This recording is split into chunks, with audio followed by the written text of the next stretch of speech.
हर हर महादेव मित्रों, मैं छोटा नरसिंह अनिल यादव एक बार फिर स्वागत करता हूं आप सभी का। आज हम बात करेंगे टैरिफ की। ये शब्द आज न्यूज़ में बहुत ट्रेंड कर रहा है। इसका क्या मतलब होता है और इसका भारत को क्या नुकसान होने वाला है, आज इस पर हम चर्चा करेंगे। कि ये सबसे पहले हम जानते हैं टैरिफ होता क्या है। टैरिफ एक तरह का टैक्स होता है जो सरकारें बाहर से आने वाले सामान पर लगाती हैं।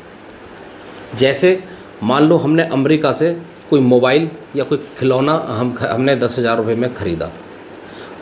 अगर भारत उस पर 20% टैरिफ लगाए तो आपको 2,000 रुपया ज़्यादा देना पड़ेगा, यानी कि उसकी जो कॉस्ट है वो 12,000 रुपया हो जाएगी। ऐसा इसलिए करते हैं ताकि लोग अपने देश का सामान खरीदें, बाहर का नहीं। और तब अब जब अपने देश का सामान खरीदेंगे तो देश की स्वतः ही तरक्की होगी। इसके पीछे का मतलब ये है। अब अमेरिका कह रहा है कि भारत से आने वाले सामान पर हम टैक्स लगाएंगे। अगर हम उनके सामान पर टैक्स लगाते हैं तो वो भी हमारे सामान पर टैक्स लगाते हैं। इसको हिंदी में कहते हैं जैसे को तैसा, रेसिप्रोकल टैक्स अंग्रेजी में कहते हैं इसे। अमेरिका इसे अप्रैल 2025 से शुरुआत करने वाला है, लेकिन इससे भारत को में क्या फ़र्क पड़ने वाला है हम इसे जान लेते हैं। हम वहाँ हर साल ढेर सारा सामान भेजते हैं। कहाँ? अमेरिका। जैसे दवाइयाँ, कपड़े, गहने, मशीनरी इत्यादि का हम वहाँ निर्यात करते हैं। पिछले साल हमने लगभग $77 बिलियन का सामान भेजा। अब अगर अमेरिका टैक्स बढ़ाएगा तो हमारा सामान वहाँ महंगा हो जाएगा। जैसे हमारी दवाइयाँ अमेरिका में बहुत ज़्यादा बिकती हैं, अगर वो महंगी हो गई तो जो अमेरिकी लोग हैं वो कहीं और से सस्ती दवाई खरीदने की कोशिश करेंगे। हर व्यक्ति चाहता है कि मैं सस्ती दवाई खरीदूं या कोई भी सस्ता सामान खरीदूं। इससे हमारी दवाई कंपनियों को बहुत बड़ा नुकसान हो सकता है। कुछ लोग कहते हैं कि भारत को हर साल 2 से 7 बिलियन डॉलर का घाटा हो सकता है। दूसरा नुकसान जो मशीनों के ऑटो पार्ट्स हैं उनका है। ये भी अमेरिका में खूब बिकते हैं और टैक्स बढ़ने से हमें ये महंगा हो जाएगा और कंपनियां, हो सकता है हमारी जो कंपनियां इन्हें बना रही हैं उन्हें घाटा हो जाए। इससे नौकरियों में भी कमी आ सकती है। खासकर छोटी और मध्यम वर्गीय जो कंपनियां हैं उसमें इसका प्रभाव अच्छा खासा आएगा।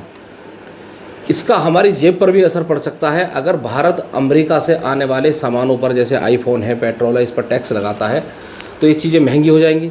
इससे सामान खरीदना मुश्किल हो सकता है। अब भारत सरकार, अब कुछ लोग, कुछ विशेषज्ञ हैं जो इसे भारत सरकार की फेलियर बता रहे हैं। क्यों बता रहे हैं? टैरिफ को लेकर मोदी का विरोध जिस प्रकार शुरू हुआ है उसकी खास वजह यह है कि मोदी जी की जो चुप्पी को लेकर है, मोदी जी इस पर बिल्कुल नहीं बोले हैं। क्योंकि कनाडा, इटली और ऑस्ट्रेलिया के जो राष्ट्रपति हैं उन्होंने इसका जो है खुलकर विरोध किया है। वो कह रहे हैं कि इस तरह नहीं होना चाहिए, लेकिन भारत की तरफ से एक भी जवाब नहीं गया है। कुछ लोग इसे मोदी जी की कूटनीतिक नाकामी बता रहे हैं। उनका तर्क ये है कि मोदी ने ट्रंप के साथ व्यक्तिगत दोस्ती का दावा किया था, लेकिन यह संबंध भारत के हितों की रक्षा में विफल रहा। एक्स पर एक पोस्ट आई है जिसने लिखा है, मोदी माय फ्रेंड ट्रंप कहने वाले अब टैरिफ के झटके से किसानों और व्यापारियों और आम जनता को जो ये प्रभावित कर रहा है इसे किस तरह बचाएंगे। विशेषज्ञों का कहना यह है कि यह असंतोष इसलिए बढ़ रहा है क्योंकि टैरिफ से निर्यात आयात संतुलन जो है वो बिगड़ जाएगा।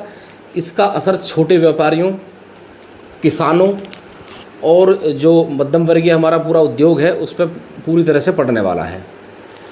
ट्रंप का टैरिफ भारत के लिए एक बड़ी चुनौती है क्योंकि भारत अमेरिका को कृषि उत्पाद, कपड़ा और फार्मेसी से संबंधित वस्तुएं निर्यात करता है और जवाबी टैरिफ लगाने पर भारत को और भी नुकसान हो सकता है क्योंकि इससे अमेरिकी बाज़ार में उसकी प्रतिस्पर्धा कमज़ोर होगी।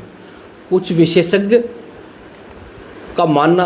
का मानना है कि मोदी सरकार ने ट्रंप के साथ सख्त रुख नहीं अपनाया, यानी कि उसे कोई जवाब नहीं दिया, जिससे उनकी विदेश नीति को कमज़ोर रूप दिया जा रहा है। यानी कि मोदी जी की ये कमज़ोरी जा रही है। इससे उद्योगपति और व्यापारी वर्ग में बहुत ज़्यादा नाराज़गी है और यही नहीं, सामाजिक और राजनीतिक स्तर पर टैरिफ का मुद्दा मोदी विरोध को हवा दे रहा है। हालांकि सरकार के जो समर्थक या सरकार के समर्थक विशेषज्ञों का जो कहना है वो तो आज भी उसी बात को कह रहे हैं कि मोदी जी आपदा को अवसर में बदल सकते हैं। इस पर आपकी क्या राय है, आप हमें कमेंट के जरिए अवश्य बताएं। मिलते हैं अगले वीडियो में, तब तक के लिए हर हर महादेव।